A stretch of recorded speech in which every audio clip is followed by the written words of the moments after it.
What's going on, Tricology family, and welcome back to another episode of the Tricology News Talk. As this is Super Bowl weekend. That's right, we're getting close to Super Bowl Sunday, the big game, the biggest night in football history, every once a year. So in case y'all didn't hear my last episode, we did touch on what's happening this year in the Super Bowl. If you not have catch that episode, go ahead and check it out. We did a full detail on that, and also, so we're gonna continue to go over the Super Bowl, and just to give you guys catch up on on what's going on, and what's been confirmed for as far as movie trailers going into the Super Bowl commercials, and then we got a few other mainstream topics to go to. So this is probably gonna be a very short episode, so that way you get all your news out of the way and get ready to be prepared for the Super Bowl Sunday. So speaking of the Super Bowl, in case you guys already know, this year's Super Bowl is going to feature the Kansas City Chiefs and the Philadelphia Eagles. Now, I did a poll, and it was very split, very competitive. So 10% of that poll go for the Chiefs over the Eagles. Very competition of a poll there, but we'll see if the Chiefs can pull it off. Will they win a third title? I don't know. Will the Eagles win a second title? We don't know. But hope. I just hope that it don't be a blowout. I want a competition. That's what I want. Okay, I don't want to see no blowouts or nothing like that, because if it's a blowout, I'll be like, I'm done. Just show me the commercials. Just show me Rihanna's halftime show, and that's it. If that happens. But yeah. And speaking of the halftime, Rihanna is headlining the show, and Apple Music will be the sponsor for the halftime show, replacing Pepsi. And then of course, country singer Chris Steltman will be singing the national anthem, along with actress Cheryl Lee Rava will be performing "Lift Every Voice and Sing," and then of course R&B singer Babyface will be doing the "American the Beautiful" for there. And then, but that's all the details that y'all need to know again for this year's Super Bowl. And then last episode I did touch on what movie trailers are going to expect it to premiere during the Super Bowl. Now, during the kickoff, we will see the Flash trailer. It will premiere on like during the halftime. It will have it will premiere. It will stream online, so that way you can see the full trailer on online on YouTube and stuff like that. And then like after the kickoff, then there's gonna be like a little short ad of the Flash. So yeah, so that's gonna be the first one that they're gonna air for during the Super Bowl. And then there's other movies that might that are expected to premiere during the Super Bowl. So you have Ant-Man and the Wasp: Quantumanium. We're gonna have a scissor reel for the Marvel Cinematic Universe Phase 5 and what's gonna be coming up. Scream 6, Fast X, The Little Mermaid, Dungeons and Dragons Honor Among Thieves, Creed 3, Indiana Jones and the Dial of Destiny, Guardians of the Galaxy Volume 3, Spider-Man Across the Spider-Verse, the Super Mario Brothers movie, Mission Impossible Dead Reckoning Part 1, 65, and Transformers Rise of the Beasts. So that's your movie trailers that we should expect to see during the Super Bowl ads. So let me know in the comments which movies from those lists are you excited to see, and because we are getting close to Ant-Man and the Wasp this soon. But yeah, let me know in the comments which movie you're looking forward to. So let's get into these mainstreams. First one we have is Detective Pikachu is in development. Psst, about time. So this is coming from Screen Rant. Now, Pokemon Detective Pikachu 2 has received a surprisingly promising update. According to a representative from Legendary Entertainment v Polygon, the project is still in active development. Representatives for you stated that he is no longer involved.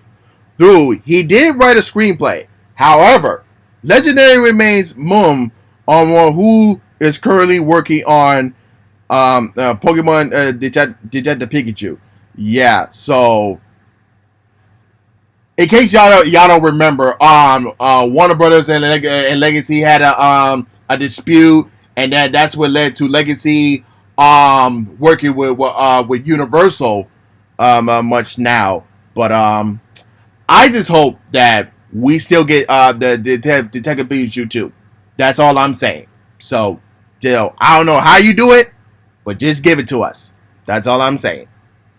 But hopefully Ryan Reynolds can still be the voice, even though he got his original human body back. In case y'all don't remember when y'all saw the first one, but yeah, I hope Ryan Reynolds can still be the voice of Pikachu. Next topic: The Last of Us are airing their new episode on Friday instead of Sunday to avoid the Super Bowl. And this is coming from IndieWire. The Last of Us will premiere its 5th episode early on HBO Max and on demand Friday, February 10th at 9 p.m. Eastern Time, 2 days before its broadcast premiere. So that is, I do believe that is a good move. So that way we can see Last of Us on before Super Bowl Sunday. So that was a good idea. But continue on with the story. Although the episode will still premiere on its HBO Linen channel on Sunday, February 12th at 9 p.m. Eastern Time.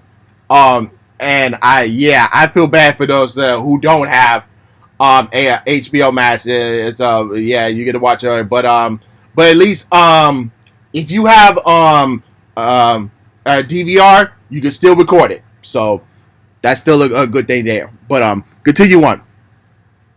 The early stream premiere almost had currently intended to avoid a situation where the episode's rating getting cannibalized by the Super Bowl viewing. The annual sports event is typically one of the best high-rated broadcasts each year, with the last year seeing 112.3 million total viewers on NBC and streaming. This year's game sees the Philadelphia Eagles and the Kansas City Chiefs compete, and Rihanna headlining the iconic halftime show. So, like I said, I think it was a good idea to stream the fifth episode early before Sunday. So thank God I have HBO Max, so I can see that bad boy early before Super Bowl Sunday. And then for those who don't have HBO Max, but if you still have like a DVR player that you can still record, so you're still gonna be fine. But moving on. Black Panther 2 becomes the most streamed MCU opening on Disney Plus.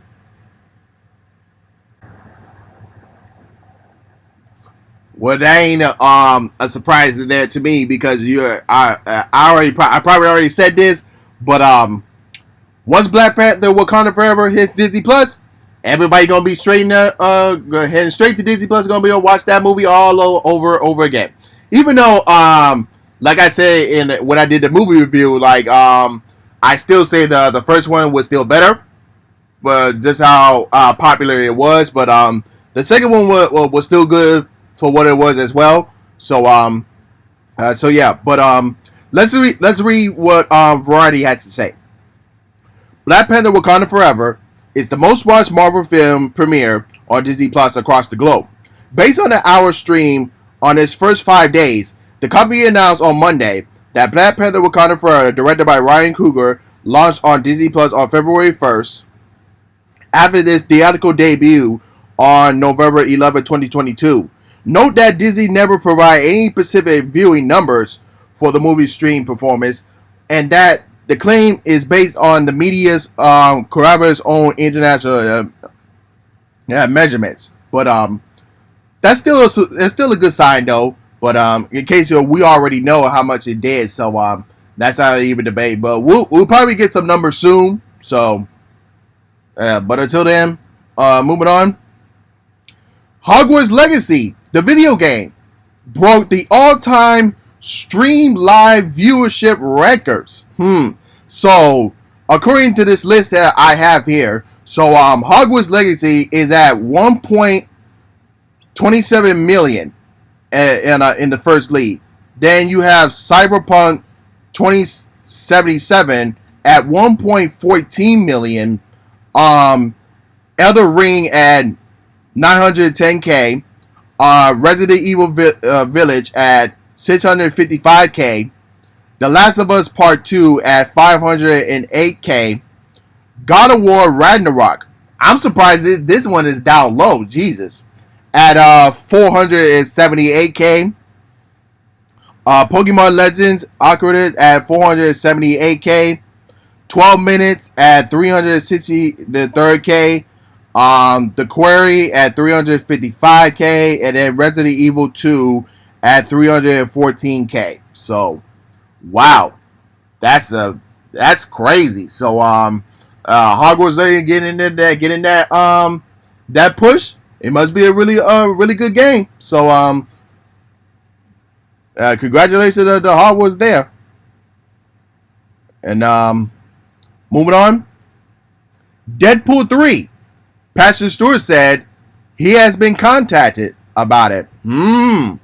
Could we see Professor X in Deadpool 3? Now that we have confirmed that the Wolverine, Hugh Jackman, is going to be there. But let's read what Comic Book Reader has to say. Stewart was asked if he will be appearing in Deadpool 3, which is currently deep in pre-production. I have been told to stand by. The actor surprisingly revealed, I know nothing more than that, honestly. At this time, Ryan Reynolds and Hugh Jackman are the only actors confirmed by Marvel Studios to be appearing in the upcoming the third movie.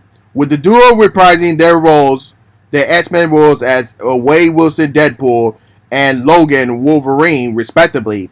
Deadpool 3 is scheduled to begin filming in May of 2023. So, I do believe we'll get Professor in there somehow, because there has been hits. If you guys watched the past two Deadpool movies, so there's definitely going to be some hints in there. So they gotta put them in there. So with now with the X-Men is now in the MCU, so we got to figure that out somehow. Unless unless they're still gonna do it separate, I don't know, but we'll see there. But I'm still excited for Deadpool 3, and I think it come out in 2024. Yeah, so I'm still excited.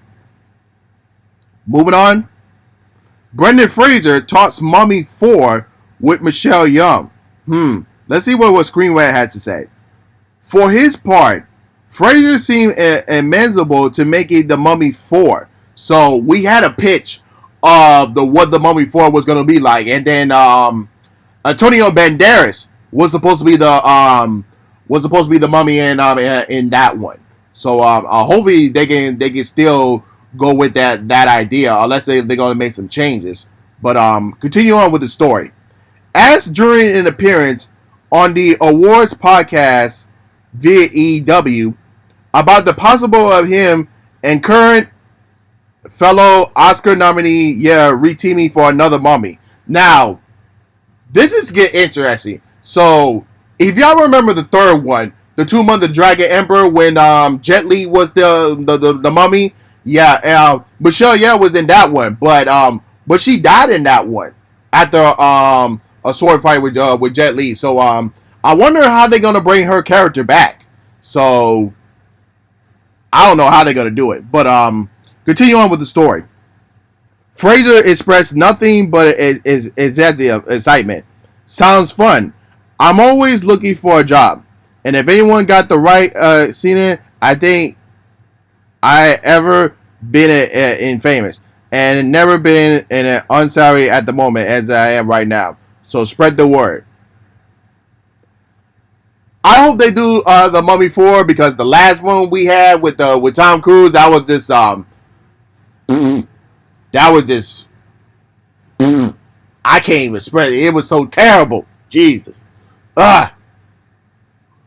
But yeah. So hopefully we get a Mummy 4 and hope Brendan Fraser can come back. I wanted to see how they're gonna bring Michelle Yeoh's character back, but it's gonna be very interesting.